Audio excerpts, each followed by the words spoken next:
My mom and brother humiliated my dad badly. After he passed away, they dumped Dad's $2 million debt on me. I pretended to agree, but later they were shocked when I left with over $8 million profit, left them with nothing. After my father suddenly passed away from an unexpected illness, he left behind a staggering $2 million debt. My mother and brother, Tom, took matters into their own hands. They decided how to handle my father's inheritance without consulting me, leaving me to bear the burden of the debt. My frustration with them reached a boiling point, but the thought of their future struggles made me smirk inwardly. I was a 24-year-old single woman working as a nursery teacher at a daycare. I graduated from a junior college and had always lived at home with my father, mother, and brother, Tom, who was close to my age. Since childhood, Tom and I hadn't gotten along. A graduate of a prestigious university, Tom looked down on me for my junior college education. His arrogance was matched by his frequent mockery of my modest personality and average looks. With your plain appearance and lack of impressive credentials, who would ever want to date you? He would sneer. In reality, I did have a boyfriend, but I kept this a secret to avoid provoking Tom's scorn. Tom's sarcasm used to sting, but those days were long behind me. I now took great pride in my work as a nursery teacher, finding immense joy in interacting with children and watching them grow. Tom's words no longer fazed me. My mother, who revered Tom for his prestigious university degree,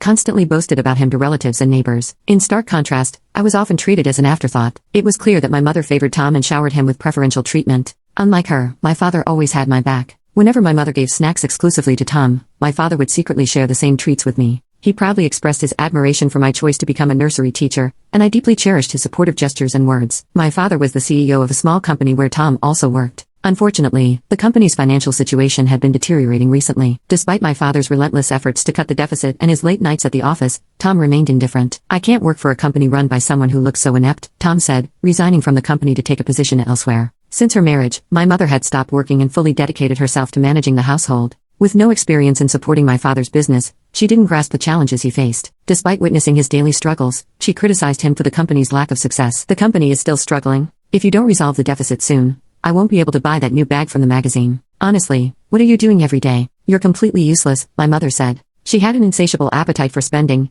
especially on luxury items, often making impulsive purchases. Her dismissive attitude toward my father, as if she couldn't see the value of his hard work, filled me with outrage. Though I wasn't a business expert, I'd witnessed my father's tireless efforts from a young age and understood how challenging it was to manage a business. My mother, who had been with him for years, should have recognized this as well. I couldn't fathom why she would blame him as though he were incompetent. One day, my frustration boiled over, and I confronted my mother, demanding she stop belittling my father. Her response was dismissive and condescending. "Why should I be scolded by someone like you? People without an education should keep their opinions to themselves. Don't speak on things you don't understand," she retorted. Tom, seemingly influenced by my mother's attitude, joined in and criticized me harshly. It was clear that despite sharing the same blood, our values and personalities were worlds apart. "Nancy, don't let their words affect you. Education doesn't define your worth. Take pride in your role as a nursery teacher. That's what truly matters," my father said. His words of encouragement warmed my heart and bolstered my resolve. Even though part of me wanted to stand up to Tom and felt overshadowed by him, my father's support made me feel fearless. As long as he was by my side, I knew I could face anything. An unexpected event shattered my world. I was horrified to learn that my father had collapsed at work. The company staff who reached out to me said he was rushed to the hospital in critical condition. Without hesitation, I dashed to the hospital, only to find that my mother and brother were nowhere to be seen. "I'm too busy to leave. You'll have to handle Dad's care," my mother said. I was stunned by her response. How could she claim to be too busy when my father's life was at stake? As a housewife, surely she had more flexibility than I did. What could possibly be more important than being there for my father? In disbelief, I took care of the hospital formalities and listened to the doctor's grim news. My father had acute heart failure and only had a few days left. I visited him as often as I could, hoping to see his smile once more. A few days after his collapse, as if sensing my presence, he breathed lightly and regained consciousness while I held his hand. "I'm so relieved to see you. Do you recognize me? Can you hear my voice?" I pleaded desperately, but he looked at me with a distant, vacant stare before quietly closing his eyes, never to open them again. Until my father passed away, neither my mother nor Tom made any effort to visit him. They only appeared just before the funeral, clearly reluctant to oversee the arrangements. During our conversation there, it became apparent that my father's company had gone bankrupt, leaving behind a $2 million debt. "Inheritance comes with debts," my mother said, her tone dripping with disdain. As the funeral proceeded, both she and Tom began to blame my father for the situation. "He was unreliable in life, and now he's left us with this burden. What a curse," they complained. "What are we supposed to do about all this debt?" My mother wondered aloud. "I have a suggestion," Tom said with a smirk, turning his gaze toward me. "Since Dad had such a soft spot for you, why don't you inherit everything? You can also take on the debt. It's only fair to repay the love you received from him," my mother added, her voice carrying a sense of cold expectation. Unbelievably, my mother and Tom were trying to offload both my father's inheritance and his debts onto me. Despite my father's passing, they were more concerned with their own interests than with mourning his loss. They had always belittled and ridiculed both my father and me, seeing us merely as tools for their gain. Left them with nothing. However, I had a plan in reserve, something my father had asked me to use if anything happened to him. It was time to put it into action. I decided to keep my true intentions hidden and reluctantly agreed to their demands, all while secretly preparing to execute my plan. Understood. I will take on the entire estate, including the debt, I said.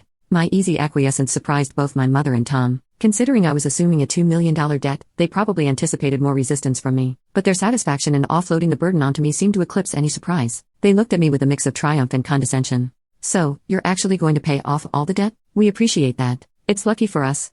Even if I don't quite understand your thinking, you really are quite naive, though I suppose that's to be expected given your limited education, Tom said. My mother and Tom ultimately relinquished their claims to my father's estate. With no other relatives to contest the inheritance, I was the sole beneficiary. After my father's death, I moved out of the home I no longer wished to live in and began a new chapter on my own. It was then that I discreetly set my plan into motion. Several months after my father's passing, one day, Tom, who I hadn't seen in a while, appeared visibly enraged. His face was red, as if he was on the verge of lashing out. His fury was likely triggered by seeing me emerge from a mansion that could only be described as extravagant. Why is Nancy, who supposedly inherited $2 million in debt and has such a low social status, living in a house like this? It was clear that this was the question Tom and my mother would be asking. Seeing your astonished faces is quite the reunion after so long. I'm glad to see you're doing well, I responded. Who do you think you are, making jokes with no education? I want to know what's going on, Tom snapped. This is where I live.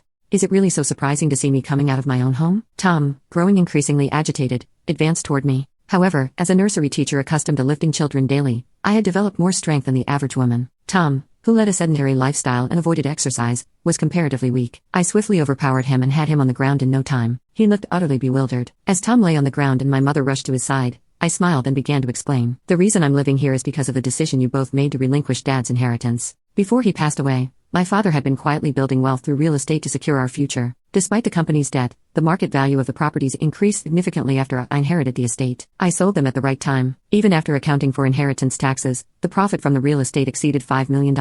My father had anticipated this rise in value, which is why I took on the inheritance despite the debt. Instead of using the proceeds to pay off the $2 million debt immediately, I first ensured that the employees of my father's company were fairly compensated. Additionally, I received a life insurance payout of $3 million.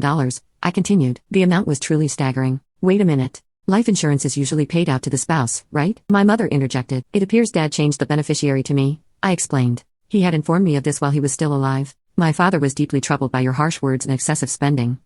To ensure that his life insurance money was used wisely, he trusted me to manage it and change the beneficiary. I have a dream that I've kept to myself to support and nurture children facing economic hardships. With the funds from my father's estate and the life insurance payout, I built a large house that could easily be called a mansion. While continuing my work as a nursery teacher, I'm also applying the real estate investment skills I learned from my father to steadily grow my assets. After explaining everything, my mother and Tom were enraged.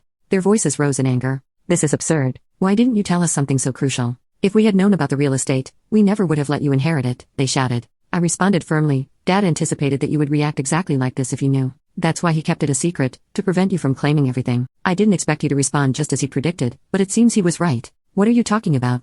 Regardless, we deserve our share of the inheritance. We have a right to it, my mother demanded. I was taken aback by her audacious demand for a portion of the assets. It was clear that when it came to money, people revealed their true nature. My mother and Tom were showing their cowardice and arrogance, just as I had always known them to be. You both forfeited that right when you renounced the inheritance. It's not possible to reclaim it now. I cannot hand over the hard-earned assets my father accumulated to people who are consumed by their own greed, I said. The ignorant, uneducated one just won't stop whining. Quit your sniveling and hand it over now, Tom shouted. Despite their continued baseless complaints, I had no choice but to call security to have them removed. They left quietly after being escorted out. In the following days, security footage showed them loitering near my house, trying to find a way to claim my father's inheritance. Their persistence was unsettling. Using the footage, I reported them to the police as suspicious individuals. After that, I no longer saw my mother or come around my home. After some time had passed, I learned about my mother's and Tom's situation from a family friend who had been close to us for years. Tom had found a new job, but his self-centered attitude quickly earned him a poor reputation. Within less than a year, he had alienated his boss and was relegated to menial desk work,